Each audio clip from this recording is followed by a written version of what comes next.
Some car racers, they stick to the tried and true formula. Others, they try and push things in new directions. Sonic Racing CrossWorlds, it feels like it's kind of aiming for a bit of both. It is familiar, it's chaotic, but it's got a few ideas that I think help it stand out. Now on Switch 1, the big three kart racers for me personally, Mario, Crash and Sonic. So naturally, I was extremely excited to get hands-on with this new entry. Now right now, there's an open network beta live, and I've been testing it on both Switch 1 and Switch 2. And today, I want to share my first impressions, so basically what I like, what I don't, and really how the two versions stack up. Before we do dive in then, if you're enjoying the video, hit subscribe, it really helps a smaller channel like mine a huge amount. So at its core, this is Sega's next shot at a crossover kart racer. The concept here really is multiple vehicles, so in one race you will transform from a car to a plane to a boat and yeah, back and forth. On top of this then, colourful tracks, aggressive AI, and a familiar suite of power-ups, so think tornadoes, oversized racers, speed boosts. It is good, solid kart racing stuff. But I'd argue it definitely leans a little tougher than Mario Kart. I do find the AI here is more challenging, they are just better at what they do.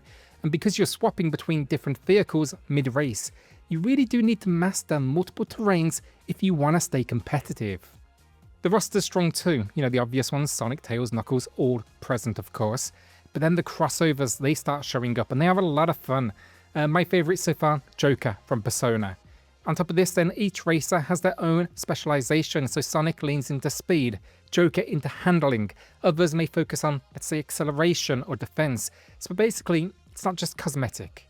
Vehicles also tie into that free terrain format, as I said, land, sea and air. So mid-race you're going to be forced to swap styles and that keeps things really interesting. Top of this then, there's a license plate system. Think of these as small buffs that you can attach to your character in general. So let's say a higher chance of pulling offensive items or little performance boosts. It's not overcomplicated, but it adds just a dash of strategy and it really makes you think about that setup. The tracks themselves as well I really like, but here's the big twist with the whole track element. After the first lap, the leader actually gets to trigger a dimensional shift, and what that means is the entire track warps into a completely different location. It's a really unique mechanic and it keeps the action just unpredictable. For a few highlights from my time with the game, the casino stage instantly just reminded me of Micro Machines with flashy hazards and neon flare. The pirate theme to Sea Level had this great atmosphere, really kind of leaning into the water vehicle format. You know, Sega's clearly designed these courses to make the most of the multi-vehicle gimmick, but what it also means mid-races, you need to be prepared for anything.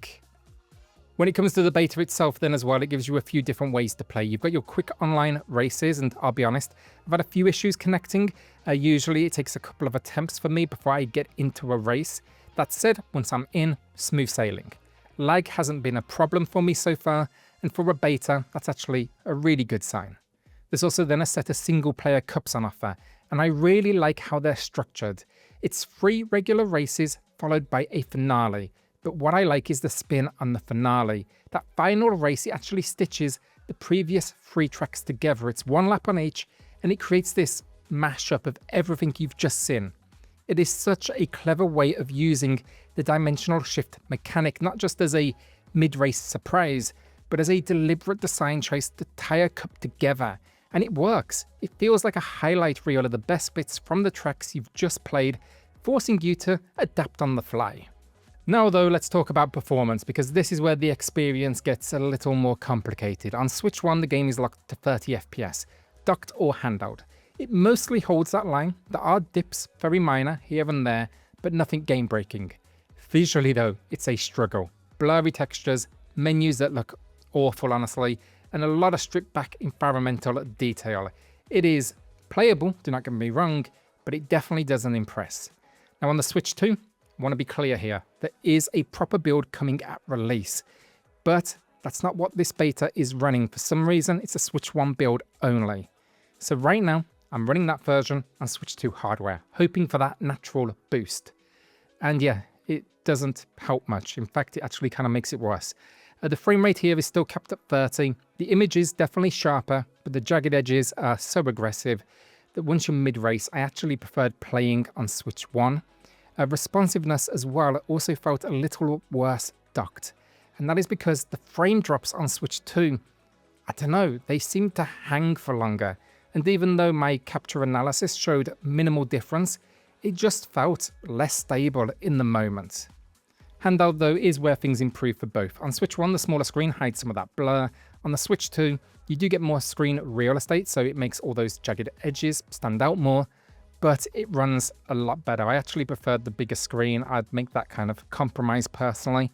Now both then as well stick closer to the 30 FPS target in handheld, and honestly, this is where I had the smoothest time overall. I've actually been playing a lot of handheld with this one.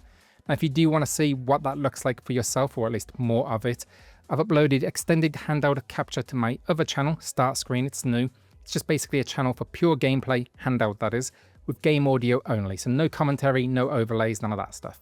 So if that is your thing, head over there, check those out. I've linked them below. So all of this said, where do I land on Sonic Racing CrossWorlds after this beta? Well, there's a good game here, there's no question about that. I like the multi-vehicle system, the dimensional track shifts are very cool, the license plate strategy, that's fun, and the roster, it's shaping up nicely. I actually generally like the balance too. It's less chaotic than Mario Kart, but it actually feels a little fairer. If you lose, it's usually because the AI outdrove you, not because you got bombarded with items at that finish line. But right now, performance does unfortunately hold it back a bit. You know, it's 30 FPS, which it is what it is, honestly. Team Sonic Racing on Switch 1, also 30, so if you've played that, you kind of know what you're heading into. It's just kind of tough when you compare it to like Mario Kart 8 Deluxe, which ran at 60, or Mario Kart World on the Switch 2. Now, no doubt, when the Switch 2 build of this game lands, I fully anticipate 60 FPS, and it will no doubt be the recommended version of the game to play, in my opinion, if you, of course, have access to the hardware. But look, if you're a Switch 1 player, you like your kart racers, this one, definitely worth a look. If you are going to jump into this beta as well, and you haven't already, or maybe you've been playing on the Switch 2, I'd definitely say switch over to the Switch 1. You definitely get a more true reflection of what that final experience should be like. But yeah, these last couple of Sonic races have been really good fun, and this seems like it's going to be another winner for the character, because the mechanics are already there. They've done some really interesting things. It's definitely fun, and just now I'm hoping the technical side after this beta, that's what this is for, it's to test it. Hopefully they can just polish it a tad more. So yeah, basically I think this one's worth keeping an eye on. Sonic's history with kart racers has been, I guess, a little uneven, but the most recent one's good fun. And CrossWorlds has something to build on. The beta shows promise, even if the current build, yeah, it doesn't do the Switch 2 hardware justice. So look, if you're after a fresh kart racer and you're happy with 30 FPS, you're going to have a good time here. If you're waiting for the real showcase, the version that shows what the Switch 2 can really do, this is not it. This is not the build. They've fully said that. They've commented that all over the shop. So yeah, will you be checking it out? Have you played it already? Let me know in the comments, and I'll see you on the next one. Cheers all.